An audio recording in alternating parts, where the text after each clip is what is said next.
नहीं नहीं, एकादशी है कौन, क्यों इसकी इतनी प्रधानता है, क्यों इसकी पुण्यता है, ऐसा क्या है एकादशी में जो इसकी पुण्यता मानी जाए? कौन है ये जो भगवान नारायण तक एकादशी का व्रत करते हैं? सुभद्रा जी को भगवान जगन्नाथ ने, जगदीश ने एकादशी का व्रत कराया था। बद्रीनारायण भगवान को माता लक्ष्मी ने एकादशी का व्रत कराया था। क्यों? चंद्रायण एकादशी व्रत की माता। एकादशी है कौन? तो कहा जिसको व्रत करने पर भगवान नारायण भी जिसका व्रत करते हो, भगवान माता लक्ष्मी जिसका व्रत करती हो, वो एकादशी है कौन? तो शास्त्र वर्णन करता है महाराज, स्कंद पुराण का सुंदर चातुर्मास्य खंड के अंतर्गत वर्णन आया है महाराज। एक बार भगवान विष्णु आनंद में विराजमान थे, पद्मावती और माता लक्ष्मी दोनों उनके पास में विराजी हुई थी। भगवान लक्ष्मी और पद्मावती दोनों बेटी, एक सिर के पास, एक चरण के पास।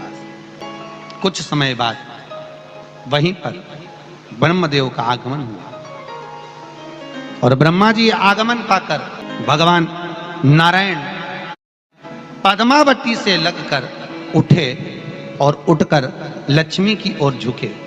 झुकने पर इन तीनों के समागम से भगवान नारायण के हृदय चित्त से एक कन्या प्रकट हो गई। उस कन्या का नाम एका था। क्या नाम था? एका। अब 10 उसके गुण इतने प्रबल थे, वो 10 गुण उसके बड़े प्रबल थे कि वो एका जिसको निहारती थी उसको संपदावान बना देती थी। जिसको देख लेती थी उसके जीवन में वो आनंद की अनुभूतियां करा देती थी। एका जिस मार्ग से जाती थी उस मार्ग के द्वार खोल देती थी। एका का पुण्य इतना पुण्य प्रखर। पद्मावती और लक्ष्मी ने कहा महाराज ये बेटी आपके द्वारा निर्मित हुई है, इसका कन्यादान करना चाहिए। हमारे यहाँ हिंदू धर्म में रीति है, जिस दिन कन्यादान करा जाता है उस दिन व्रत रखा जाता है। अब आजकल रखते कि नहीं रखते हो मालूम नहीं, और कन्यादान करते समय व्रत रखा जाता है। व्रत रखना, एका का कन्यादान करना है। भगवान बोले कन्यादान करें, किसको दें? एका किसको दी जाए?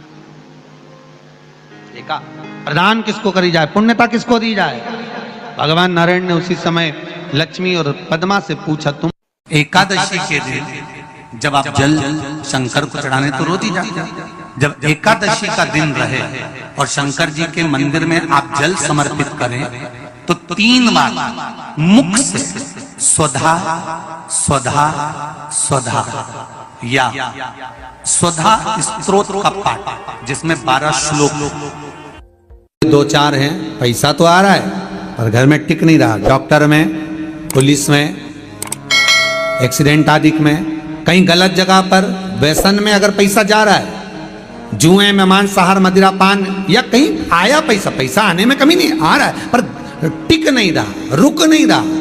कोई मांगने आ गया, दे दिया, फिर वहां से अपने पास नहीं आ रहा, अपन कह रहे हैं भैया हमारा पैसा लौटा दो, नहीं आ रहा।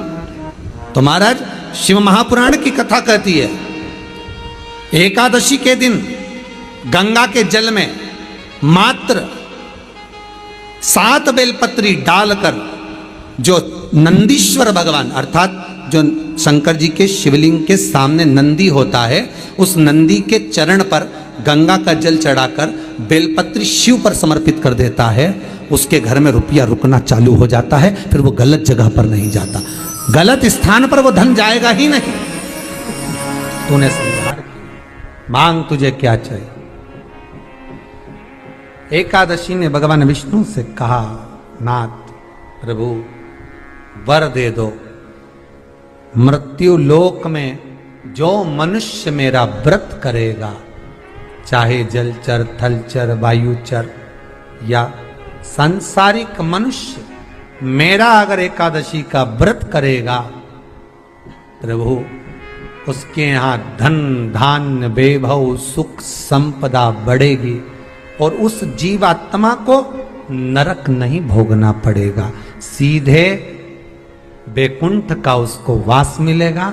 जब जीव आत्मा को लेकर चला जाएगा, यम के दूत जब बंदी बनाकर ले जा रहे होंगे उस जीवात्मा को जिसके प्राण छूटे होंगे, यम के दूत जब बंदी बनाकर ले जा रहे होंगे, तब मुझे वर दो कि मैं इसका हाथ पकड़कर बेतरनी से पार उतार कर सारे नरकों से निकालती हुई आपके धाम में लेकर आऊं।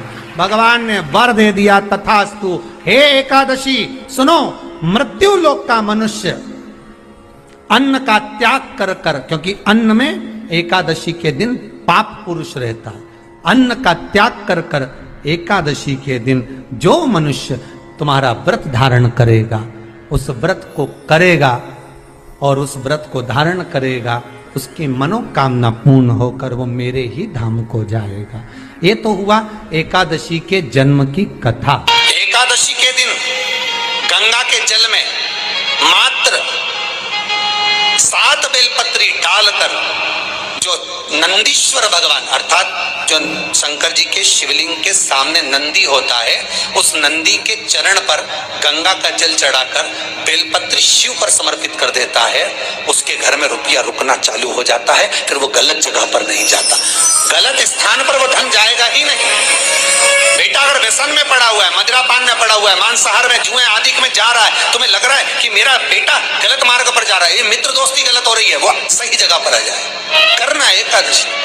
कई लोग इसको धन के लिए भी करते हैं, संपदा के लिए। संपदा के लिए अर्थात जिसका व्यापार नहीं चलता, जिसके घर में पैसा नहीं आता, या नौकरी नहीं लग रही, या सर्विस नहीं लग रही, आप अप्लाई कर रहे हो, जगह जगह जाकर इंटरव्यू भी दे रहे हो और पैसा नहीं आता, तो उसके लिए भी प्रयास किया जाता है। पर उसके लिए यहाँ पर जो धन के लिए करते हैं, उसके लिए विष्णुपदी के लिए करते हैं। मतलब जैसे गंगा के जल में तुलसी के 11 पत्ते डाले जाते हैं और उसको किसी भी नारायण के मंदिर में, राम कृष्ण शिव शंकर नहीं, राम कृष्ण भगवान विष्णु दत्त आदि जितने नारायण के मंदिर हैं, उस मंदिर में किसी भी पात्र में, एक छोटे से पात्र में उसको भरकर रखी आते हैं महाराज। उससे भी जॉब सर्विस नौकरी में सफलता प्राप्त हो जाती है। परंतु वो भी एकादशी को ही होता है। कुछ देर तक पात्र को रखा जाता है, फिर वही पात्र का जल किसी भी वृक्ष के नीचे डाल दिया जाता है, उससे भी नौकरी के लिए फायदा मिलता है। गंगा का जल कोई साधारण नहीं।